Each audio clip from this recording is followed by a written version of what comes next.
لیکن کمال کی بات ہے گزشتہ نبیوں کی امتوں پر اللہ نے عذاب نازل کر دیا. اس نبی کی امتی بھی وہی گناہ کر رہا لیکن اللہ عذاب نازل نہیں کر رہا. ہم نے کہا میرے معبود عذاب نازل کیوں نہیں کر رہا؟ کہا ہم نے خود ہی وعدہ لیا ہے نا، اے میرے پیغمبر ہم اس امت پر عذاب نازل نہیں کریں گے جب تک اس امت میں آپ ہوں گے. ہم نے کہا میرے معبود کیسی بات کرتا ہے تو 28 صفر 11 ہجری کو محمد چلے گئے، اب تو عذاب نازل کرتے. کہا سمجھ میں نہیں آتا، حجت خدا سے زمین کبھی خالی نہیں ہوتی. زمین پر عذاب کا نہ آنا اس بات کی دلیل ہے کوئی نام کا بھی محمد موجود ہے، کوئی صورت کا بھی محمد موجود ہے. محمد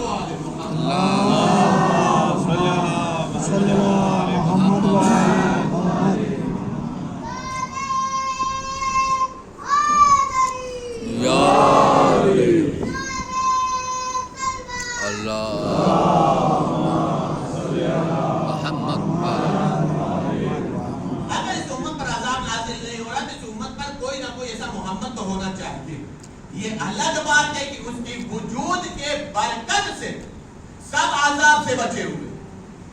کوئی تو ایسی بابرکت ذات ہے. توجہ چاہے غور فرمائیے گا.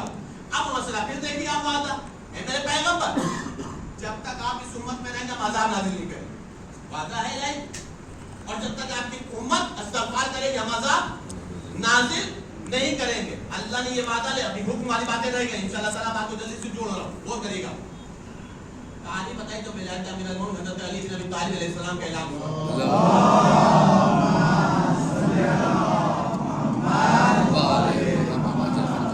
جب ولایت کا اعلان ہوا اللہ نے حسین کو ولی بنایا. ولی کے بیٹے ہیں زیادہ اروائی نہیں ہے. مولا حضرت کی ولایت کا اعلان ہوا. قرآن کی آیت نازل ہو چکی تھی اے میرے پیغمبر جب تک آپ رہیں تو امت میں عذاب نازل نہیں ہوگا. کہانی بتائی 18 ذی الحجہ کو اعلان ہوا. جیسے ہی اعلان ہوا تو روایت بتا ایک شخص کھڑا ہو گیا. واقعہ آپ کے دل و دماغ میں محفوظ ہے جس کا نام ہے حارث بن نعمان فہری. قرآن کی آیت ہے کہ جب تک آپ رہیں گے عذاب نازل نہیں ہوگا. آپ ہیں عذاب نازل نہیں ہوگا. ادھر ولایت کا اعلان ہوا حارث آ گیا اپنی مرضی سے علی کی ولایت کا اعلان کیا. الیاذ باللہ اللہ آپ کا. اور اگر خدا کی مرضی سے کیا ہے تو اللہ ہمارے اوپر پتھر کا عذاب نازل کرے. قرآن کی آیت کہہ رہی جب تک آپ رہیں گے امت پر عذاب نازل نہیں ہوگا. شاید حارث کو یہ آیت یاد تھی. کیا اس کا رہا ہوں میں شاید حارث کو یہ آیت یاد تھی اس لیے کہ وہ جانتا تھا ادھر ہم نے دعویٰ کیا عذاب نازل نہیں ہوگا. ولایت کا اعلان کی کوئی اہمیت نہیں رہے گی. یہ مطلب ہوا نا. اس لیے کہ اللہ نے وعدہ کیا جب تک آپ رہیں گے عذاب نازل نہیں کریں گے. اور ہم نے عذاب مانگ لیا ہے. حبیب کے سامنے مانگا ہے, رسول اللہ کے سامنے مانگا ہے. اور جب عذاب نازل نہیں ہوگا تو ہمارا دعویٰ مستحکم, ولایت علی کی اہمیت ختم. یہی ہوا نا مطلب. وہ اسی آیت پر بھروسہ کیے بیٹھے تھا. نتیجہ یہ ہوا کہ ڈیمانڈ کر لیا عذاب کی. اللہ نے بھی عجیب کمال کیا. ادھر بزم پیغمبر سے اٹھا, اللہ سے جو اس نے مانگا تھا وہی دے دیا. پتھر کا عذاب مانگا تھا, اللہ نے پتھر کا عذاب نازل کر دیا. ہم نے کہا میرے معبود یہ تو نے دو طرح کی باتیں کیوں کر دی؟ ادھر عذاب بھی نازل کرا اور ادھر وعدہ بھی دے رہا تھا کہ جب تک آپ رہیں گے اس امت پر عذاب نازل نہیں ہوگا. میرے معبود تو نے حارث پر عذاب کیوں نازل کر دیا؟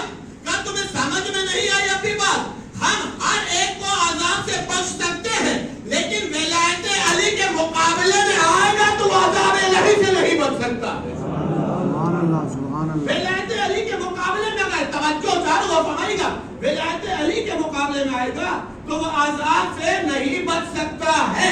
ہم نے کہا میرے معبود یہ تیری بزم ہے, تیرا صحابی ہے, نمازی ہے, حاجی ہے, پھر بھی عذاب تو نے نازل کر دیا. تھوڑا فرعون کی طرح مہلت دے دیتا, تھوڑا نمرود کی طرح مہلت دے دیتا, تھوڑا شداد کی طرح مہلت دے دیتا. اب جب یہ اللہ جواب دی یہی تو بتانا چاہ رہا ہوں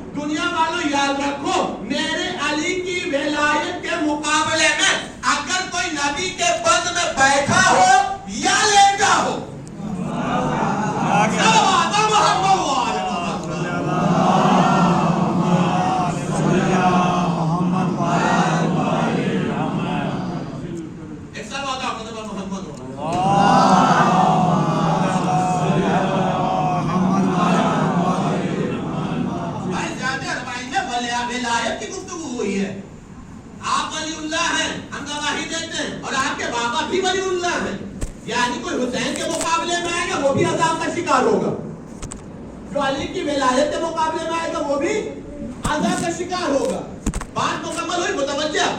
تو یہاں اللہ نے وعدہ کیا تھا, پھر بھی عذاب نازل کر دیا. بتا دیا حارث تیری آیت کا یاد کرنا کافی نہیں ہے, ولایت کو مانے گا تو بچے گا. آیت کا یاد کرنا عذاب سے نہیں بچاتا ہے, ولایت کے یقین عذاب سے بچاتا ہے. سمجھتا؟ اچھا اب دعویٰ جو تھا, حکم دے رہا اللہ, اللہ کی نصرت آ گئی, آپ فاتح ہو گئے ہیں, اب لوگ فوج در فوج اسلام میں داخل ہوں گے. اب آپ اپنے پروردگار کے حمد کریے, تسبیح پڑھیے, استغفار کریے. مسئلہ یہ ہے کہ اللہ نے پیغمبر کو استغفار کا حکم کیوں دیا؟ اللہ نے سورہ ہے نا, سورہ پوری سورہ ہے یہ, اللہ نے استغفار کا حکم کیوں دیا؟ سوال تو یہاں پر آ گیا. مسئلہ یہ ہے کہ ہم نے استغفار کی اہمیت نہیں سمجھی. توجہ رکھیے گا, تب سمجھ میں آئے گا استغفار کیا ہے. ہم یہ سمجھتے ہیں استغفار یعنی گناہ کر لے پھر استغفر اللہ ربی واتوب الیہ کریں. یعنی استغفار ہم سمجھتے ہیں کہ انتظار گناہ کا نام ہے. نہیں محسوس کیا نا, ہم یہ سمجھتے ہیں استغفار یعنی عمل گناہ کا نام ہے, یعنی ادھر گناہ کیا استغفار واجب. لیکن اب مولا کی روایت سنیں آپ. مولا امیر المؤمنین حضرت علی بن ابی طالب علیہ السلام, اللہم صلی علی محمد و آل محمد. مولا امیر المؤمنین کے پاس ایک شخص آئے, بیٹھے ہیں مسجد میں, مولا ایک شخص آئے, مولا اچھے خاصا باغ لگایا ہوا تھا, نہ جانے کیسی گرم ہوا چلے گی پورا باغ جلے گیا, یعنی فروٹ تیار ہونے سے پہلے ختم ہو گیا. مولا کیا کرو؟ استغفار. ابھی وہ شاید اٹھا بھی نہیں ہوگا, کال میں دوسرا شخص آئے. شخص کیا بلکہ پورے گاؤں والے, مولا ہمارے گاؤں میں پانی نہیں تھا, ہم لوگوں نے ایک ندی سے, ایک دریا سے نہر کاٹ کر کے اپنے گاؤں تک لے آئے, یہ سوچ کر کے کہ ہمارے گاؤں کی پانی کی پرابلم ختم ہو جائے گی. اتفاق یہ ہوا کہ اس سال بارش ہی نہیں ہوئی. مولا کیا کرے؟ مولا نے استغفار. پہلا آیا تھا باغ جل گیا, یعنی فروٹ ختم ہو گیا. دوسرا آیا کیا ہوا, نہر کھینچ کر کے لے آئے, کاٹ ٹوٹ کر کے لے آئے, راستہ بنا کر کے لے آئے. اس کے بعد بارش نہیں ہوئی, ساری محنت میں پانی پھر گیا, پانی نہیں گیا.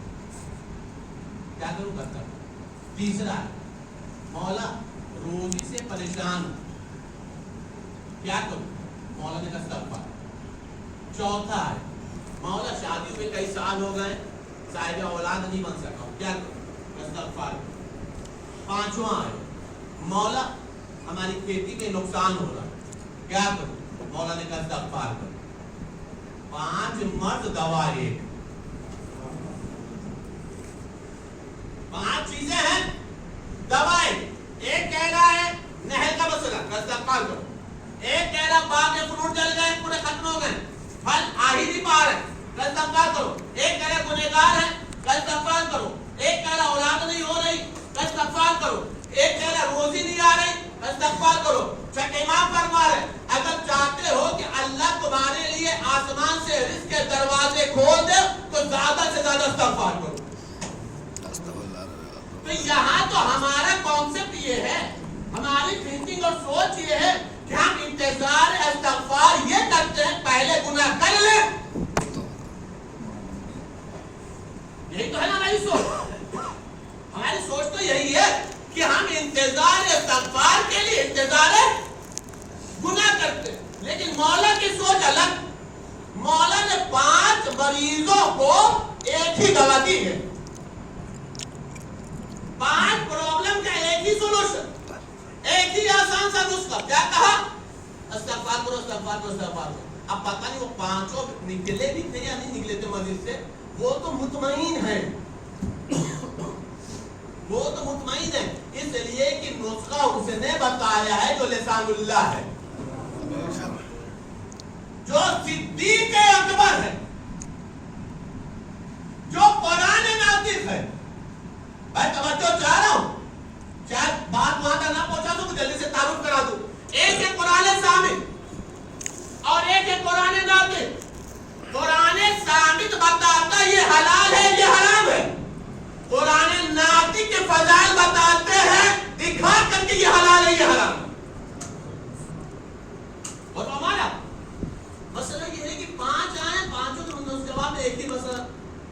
استغفار استغفار استغفار. وہ لوگ مطمئن. لیکن یہ جو بغل والے بیٹھے تھے, بغل والے جو لوگ بیٹھے تھے, ان لوگوں نے کہا مولا 5 لوگ آئے ہیں, 5 الگ الگ پرابلم سے لے کر کے آئے ہیں, اور سب کو آپ کی ایک ہی علاج بتا رہے ہیں. مولا نے فرمایا 5 کا جواب اللہ نے قرآن میں دیا. اور تاریخ بتا رہی مولا نے وہ 5 آیتیں پڑھی, جن 5 آیتوں میں اللہ نے ان 5 پرابلم کا ذکر کیا اور سب کا علاج استغفار بتایا آیت کے اندر. روایت بتائی جیسے مولا نے 5 آیتوں کی تلاوت فرمائی ہے تو لوگوں نے پلٹ کر کے جملہ کا مولا ایسا لگتا ہے ہم نے پہلی مرتبہ آیت سنی ہے. مولا نے فرمایا آیت پہلی مرتبہ نہیں سنی ہے, آیت پر توجہ پہلی مرتبہ تو نے دیا. اس بات پر محمد والے محمد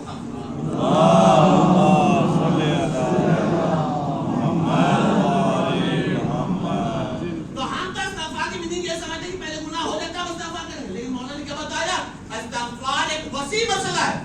اور ان 5 چیزوں کو اللہ نے ان 5 چیزوں کو استغفار میں پوشیدہ رکھا. توجہ ذرا غور فرمائیے گا. لیکن سوال یہ ہے کہ ان 5 چیزوں کی نہ ہمیں استغفر اللہ ان 5 چیزوں کی اتفاق سے پیغمبر کو ضرورت نہیں. نہ پیغمبر گنہگار ہے, ایک مسئلہ. نہ پیغمبر بے اولاد ہے, فاطمہ ہے. متوجہ, نہ پیغمبر بے اولاد ہے, 2 مسئلہ. نہ گنہگار ہے, نہ پیغمبر کو روزی کا ٹینشن ہے, نہ پیغمبر کو باغ لگانا ہے, نہ پیغمبر کو نہر کاٹ کر کے لانا ہے. تو کمال کی بات تو یہ ہے کہ جن 5 چیزوں کا ذکر ہے ان 5 چیزوں سے پیغمبر کا تو کوئی لینا دینا نہیں, کیونکہ 5 کی ضرورت ہی نہیں ہے نا ان چیزوں کی. کہ پیغمبر استغفار کرے تو اولاد ملے, پیغمبر استغفار کرے تو باغ ملے, پیغمبر استغفار کرے تو نہر ہے. آمد جس کا ہاتھ میں جنت کے باغ ہو, جس کے ہاتھ میں کوثر کی نہریں ہو, جس کے پاس فاطمہ جیسی بیٹی ہو, اور جو پاک و پاکیزہ اتنا ہو کہ قرآن تاہا کہتا ہو, متوجہ, تو اسے استغفار کی ضرورت کیا؟ ہم سمجھ نہیں پا رہے تھے کہ استغفار پیغمبر کو اللہ حکم کیوں دے رہا, لیکن بعد میں قرآن کی آیت نے سہارا دیا. قرآن کی آیت نے کیا سہارا دیا؟ قرآن کریم میں سورہ ہے, سورہ یوسف. اللہ نے پیغمبر کو حکم استغفار کیوں دیا؟ توجہ ذرا غور فرمائیے گا. قرآن کریم میں سورہ ہے, سورہ یوسف. سورہ یوسف میں یوسف کے بھائیوں کا ذکر اللہ نے ایک آیت میں لکھا. استغفار سمجھیے گا. کیا ہوا؟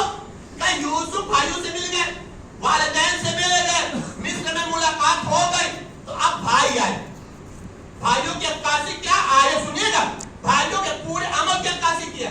اب بھائی بھائی بیٹھے ہوئے, یوسف وہاں پر نہیں ہے, بنیامین وہاں پر نہیں ہے, بھائی بھائی بیٹھے ہوئے. یوسف مل گئے, یعقوب مل گئے, ہم لوگوں نے سجدہ کر دیا, یوسف کی خواب کی تعبیر مکمل ہو گئی. لیکن مسئلہ یہ تو ہے نا, ہم نے 2 معصوم کو رلایا, ہم نے 2 معصوم میں جدائی پیدا کی, ہم نے مسلسل 40 سال تک جھوٹ بولا, ہم نے یوسف کو کنویں میں ڈالا, ہم نے یوسف نبی اللہ پر ہاتھ اٹھایا, ہم نے یوسف نبی اللہ کو چند درہم میں غلام بنا کر کے بیچا, ہم نے یعقوب کو مسلسل جھوٹ بولا. یہی تو ہوا نا. تعلیم بتانی بھائی آپس میں گفتگو کر رہے تھے, یہ بتانی یہ تو ملاقات ہو گئی, ہم نے اتنے گناہ کیے, 2 بھائی 2 لوگوں میں جدائی ڈالی, 2 معصوم کو اذیت دی, 2 معصوم کو رلایا, 2 معصوم کے اذیت کے سبب بنے, مسلسل معصوم کی بارگاہ میں جھوٹ بولتے رہے. توجہ چاہ رہا ہوں, یہ بھائی آپس میں ڈسکس کر رہے تھے, کہا ہمیں توبہ کر لینا چاہیے تھی, ہم نے توبہ نہیں کی, اللہ نے ہم سے توبہ کی توفیق چھین لی, اب ان کی ملاقات ہو گئی ہے, پتہ نہیں اللہ ہمیں معاف کرے گا یا نہیں کرے گا. توجہ رکھیے, قرآن پڑھا نا, قرآن, پتہ نہیں اللہ ہمیں معاف کرے گا یا نہیں کرے گا. تاریخ بتاریخ بھائیوں نے ایک نتیجہ نکالا. کیا نتیجہ نکالا؟ سارے بھائی آئے یعقوب نبی اللہ کے پاس. اب قرآن کیا سنیں, قالوا یا ابانا واستغفر لنا. سارے بھائی یہ کہہ رہے مل کر کے, اے بابا جان آپ ہمارے حق میں استغفار کر دیجئے. سارے بھائی آ کر کے کہہ رہے اے بابا جان آپ ہمارے حق میں استغفار کر دیجئے. بھائی گناہ تم نے کیا تو تم استغفار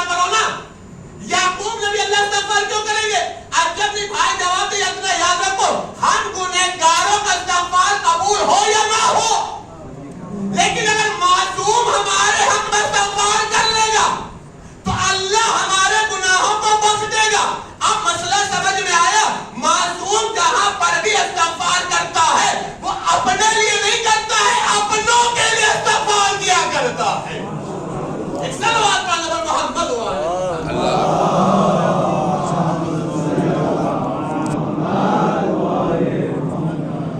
یہ معصوم کے استغفار ہوں گے جو اپنے لیے نہیں ہوگا, اپنوں کے لیے ہوگا, جانے والوں کے لیے ہوگا. اس لیے کہ ہماری گنہگار زبان پتہ نہیں باب جابر تک پہنچے یا نہ پہنچے, لیکن اگر ہمارے حق میں معصوم استغفار کر دے گا تو اللہ اس استغفار کو رد نہیں کرے. تو یہ خداوند عالم نے پیغمبر کے ایک حکم دیا اور ایک وعدہ دیا. ایک صلوات پڑھیں پر محمد والے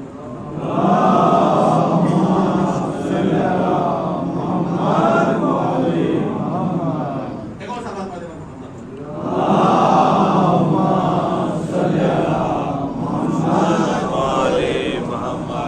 تو اللہ نے حسین ابن علی کی ولایت اور ان کے بابا کی ولایت, بابا کی ذریت کی ولایت, اور جو بھی ان کی ولایت کو تسلیم کرے گا تب خداوند عالم کی بارگاہ میں وہ سکون.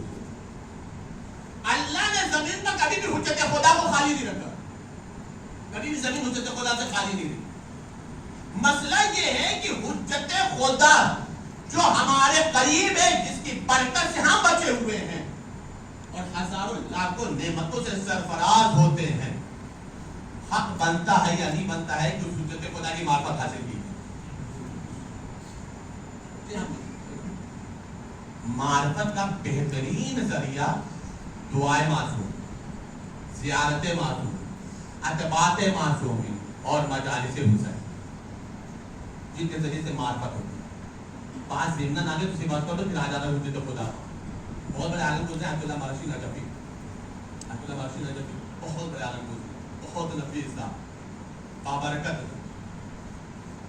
ایران عراق میں ایک زمانہ تھا, جب آج بھی ہے, اور ہمارے انڈیا میں بھی, ہمارے یہاں بہار وغیرہ میں بھی ہے, جو بیٹھے ہیں والے جانتے ہیں, بہار والے جانتے ہیں کہ ہمارے یہاں ہوتا یہ ہے کہ شب عاشور, روز عاشور, شب اربعین, روز اربعین لوگ اپنے اپنے گھروں میں فرشتہ بچھا لیتے ہیں اور 5 منٹ سے 2 منٹ سے 10 منٹ سے مجلس گھر پہ کراتے ہیں, یہ سوچتے کہ ہمارے گھر پہ مولا ہے, شہزادی ہے, امام زمان.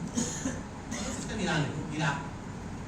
عبد اللہ مرشی نجفی نے اپنے گھر کے اندر فرش مجلس سمجھیے گا, حجت خدا بتا رہا ہوں جلدی سے آ رہا, فرش ایسا بچا کہا کہ آج مجلسیں بہت ہیں, ہمارے گھر میں صرف 2 منٹ کی مجلس پڑھ دو. اس خطیب سے کہا 2 منٹ کی مجلس پڑھ دو, 5 منٹ کی مجلس پڑھ دو. آپ کے سامنے مجلس, آپ کے گھر میں مجلس ہم تو ضرور پڑھ دیں. میں نے بتا رہی کہ آبائی مرشی کے گھر میں مجلس ہوئی, لیکن کچھ چیزیں ایسی ہوتی ہیں جن سے محسوس کیا جا سکتا ہے. آبائی مرشی دروازے پر کھڑے ہو کر کے عزاداروں کا احترام کرتے ہیں, اور جب عزادار یہاں سے جاتے تھے تو اپنے عزادار ہے نا, گھر پہ آئے نا تو سب کو شکریہ کرتے. بہت بڑی بات ہے بھائی. 4 منٹ کی مجلس ہو گئی, 5 منٹ کی مجلس ہو گئی, 10 منٹ کی مجلس ہو گئی.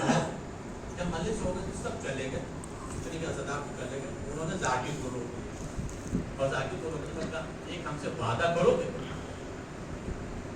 آسان لفظ میں بولو, ہم سے کاروبار کرو گے. ہم سے کاروبار, آپ سے کاروبار, کیسا کاروبار؟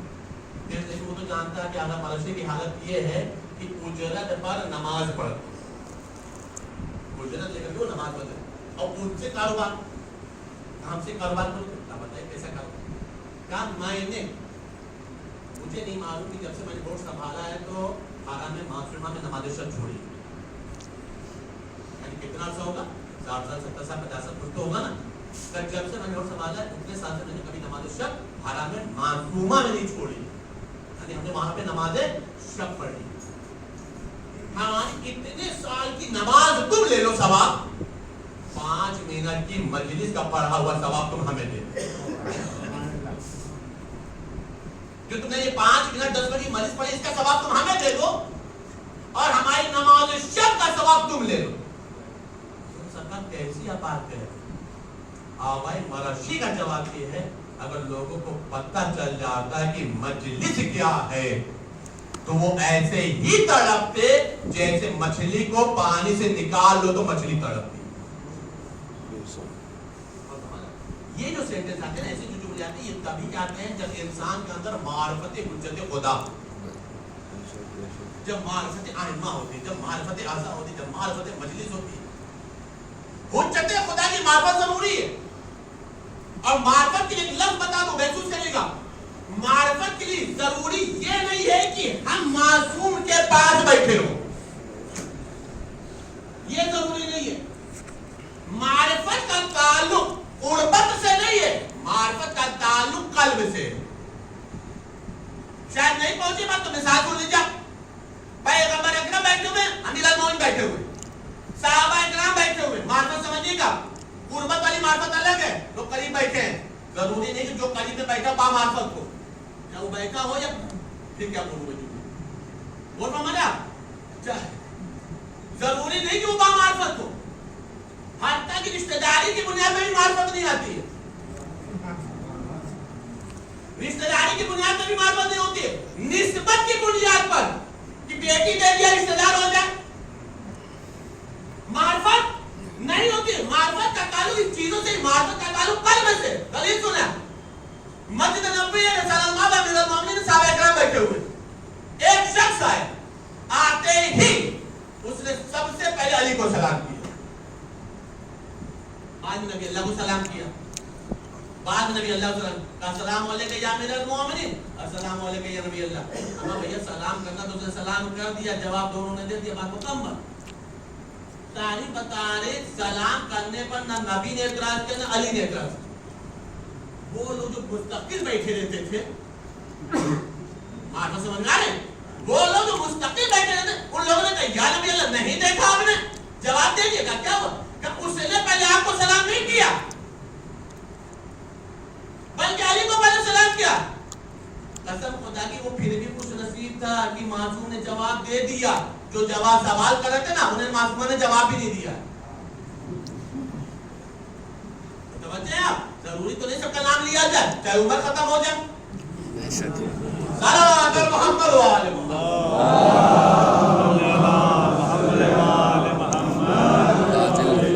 اس سے آسان نہیں ہو سکتی بھائی مجلس. متوجہ, اب تاریخ ہے, مولا نے بھی جواب دے دیا, نبی اللہ نے بھی جواب دے دیا. ان لوگوں کو کوئی اعتراض نہیں. وہ جو بغل میں بیٹھے انہوں نے کہا مولا ہم نے نہیں دیکھا, نبی اللہ نے نہیں دیکھا, پہلے اس نے آپ کو سلام نہیں کیا. کہا ہم سے کیوں پوچھو, اسی سے پوچھ لو. اس نے علی کو پہلے سلام کیوں کیا, ہمیں بعد میں کیوں کیا. کہا بھائی یہ بتا, تو نے پہلے نبی اللہ کو سلام کیوں نہیں کیا. کہا کتنے سال سے بیٹھو نبی اللہ کے پاس, کتنے دن سے بیٹھو نبی اللہ کے پاس. کہا کیوں, کیا ہوا. کہ ابھی تک اتنی سمجھ میں نہیں آئی. اب پوری نبی کی زندگی ایک طرف, کم سے کم نبی کی ایک حدیثی سمجھ لیے ہوتے. کہا کون سی حدیث. کہا پیغمبر نے فرمایا انا مدینۃ العلم وعلی الباب ہوا. تو شرافت کا تقاضا یہ ہے کہ پہلے دروازے تک جایا جائے پھر شہر کے اندر داخل ہوا جائے. صلوات بر محمد و آل محمد.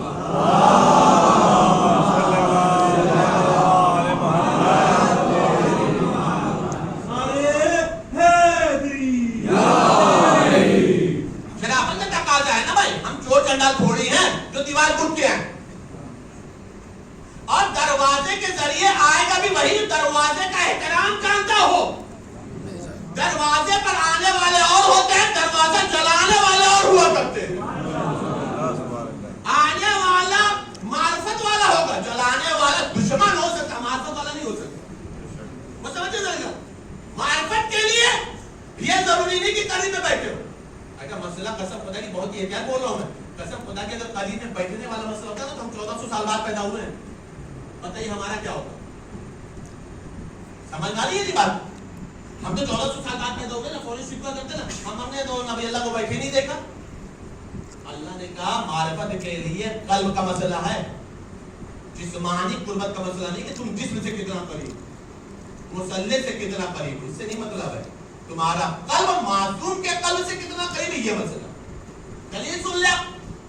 تاریخ میں ایک صحابی ہے جن کا روز مقدس جو ہے صفین کے میدان میں ہمارے یاسر کے ساتھ, جناب اویس قرنی.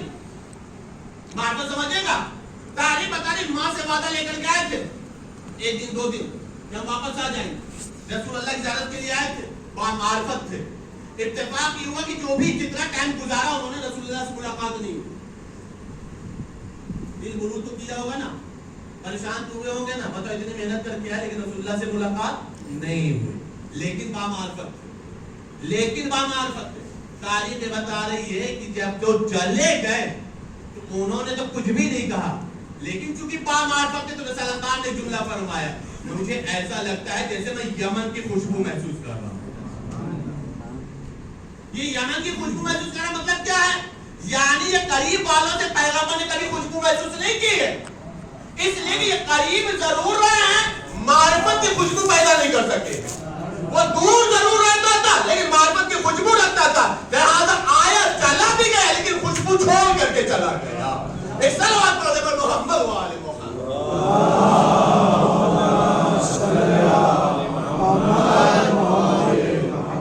اور ہمارا جان رہے ہیں تو معرفت حجت خدا ضروری ہے. جب معرفت رہے گی تو ولایت سمجھ میں آئے، اگر معرفت کے ولایت نہیں سمجھ میں آنے والی. چھٹے امام حضرت امام جعفر صادق علیہ السلام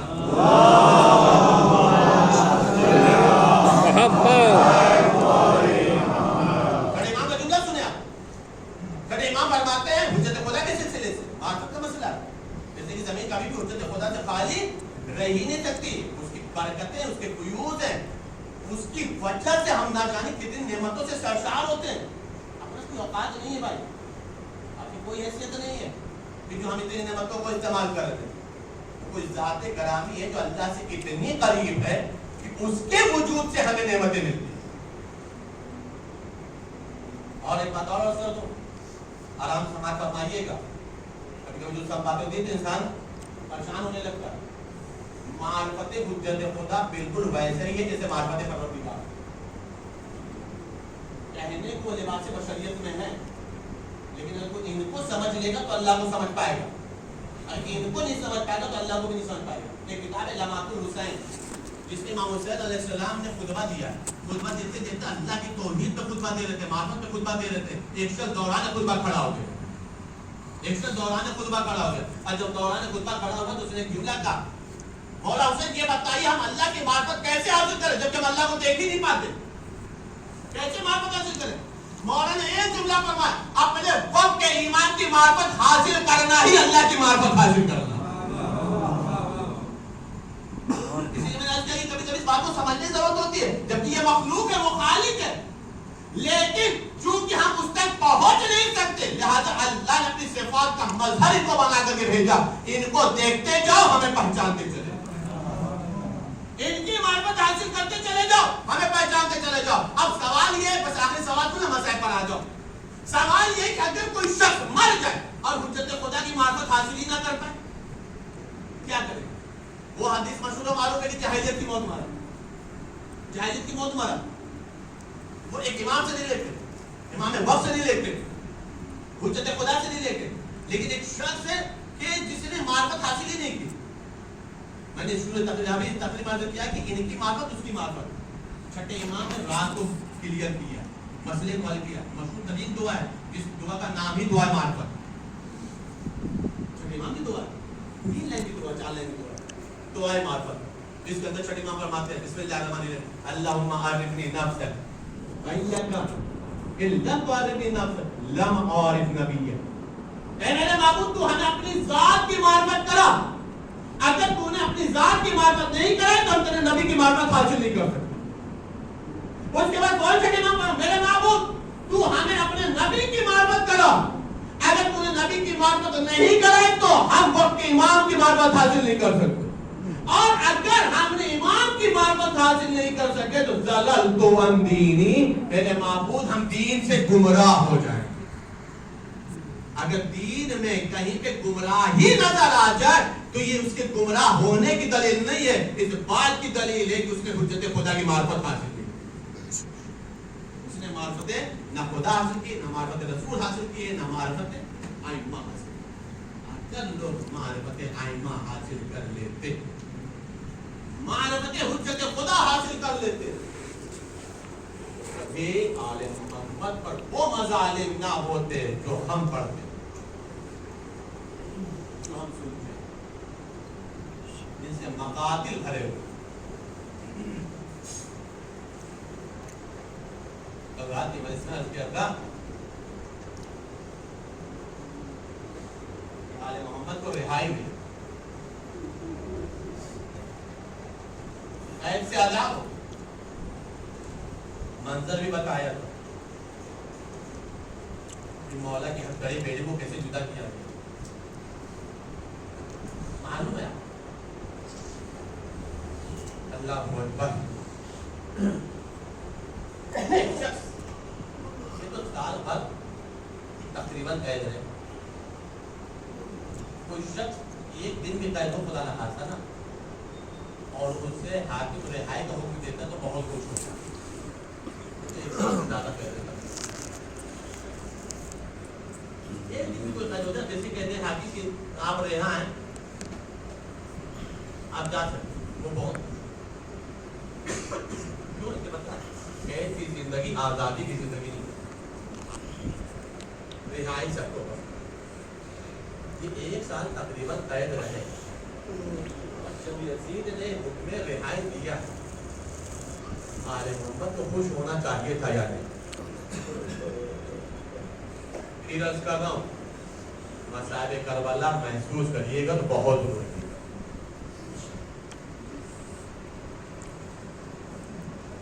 خوش ہونا چاہیے تھا. سیدہ سجاد جب آ کر کے بتایا ہے نا وہ بھی اپنا حکم رہائی مل گئی. دیکھیے ہتھکڑی جدا ہو گئی بیڑی جدا ہو گئی.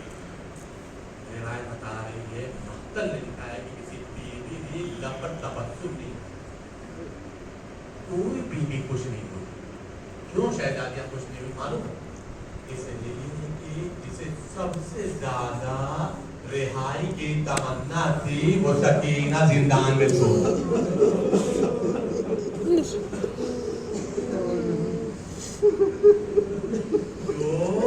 سب سے زیادہ خواہش رہتی تھی مدینہ جانے کی وہ سکینہ سپرد خاک,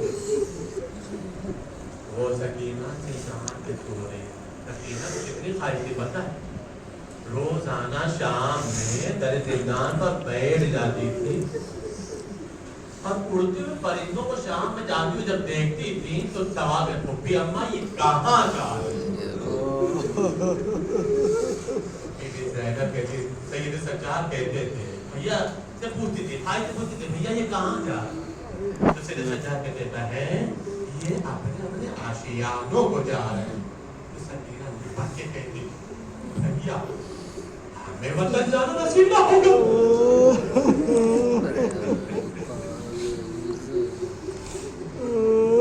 اللہ ان آوازوں پر رحمت نازل کرے. اللہ ان آوازوں پر رحمت نازل کرے.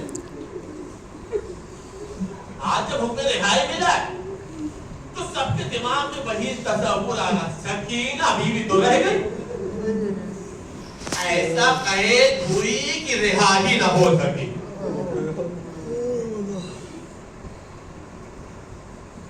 بیویوں نے 3 روز تک ماتم کیا تھا نا.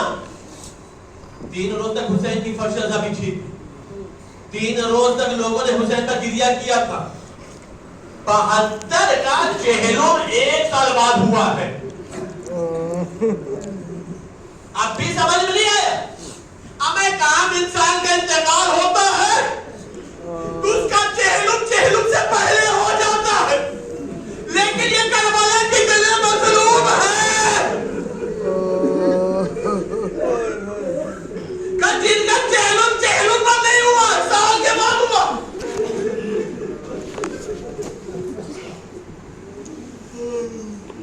آدم ہو گیا. شام کی عورتیں آگے پڑ سکتے تھی تبرکات آ گئی چادریں آ گئی ہماری لگی ہماری پر کالے پردے لگائے گئے. بیوی ہماری پر سوار ہوئی. تاریخ بتا رہی یزید ملعون نے کام کیا تھا. پتہ ہے کیا؟ یزید ملعون نے ایک شخص ہے جو مولا کا محب ہے جس کا نام ہے بشیر ابن جزلم. بشیر ابن جزلم. یزید نے بشیر ابن جزلم کو کہا تھا کہ انہیں مدینہ تک پہنچا دینا. سنو گدردار اور قسم خدا کی روایت سنو بہت لوگ ہیں. بشیر ابن جزلم کو کہا تھا ساتھ پہنچا دینا. بشیر ابن جزلم قافلے کے ساتھ جا رہا تھا. لیکن پتہ کیسے جا رہا تھا؟ جدھر سجاد کا ناکہ تھا نا ان کے ساتھ تھا. بیویوں کی اماری کے ساتھ نہیں تھا. عزاداروں جب رہائی ملی ہے تو آج اتنا اہتمام ہو رہا ہے. لیکن جب کل زینب قید ہوئی تھی تو تماشائیوں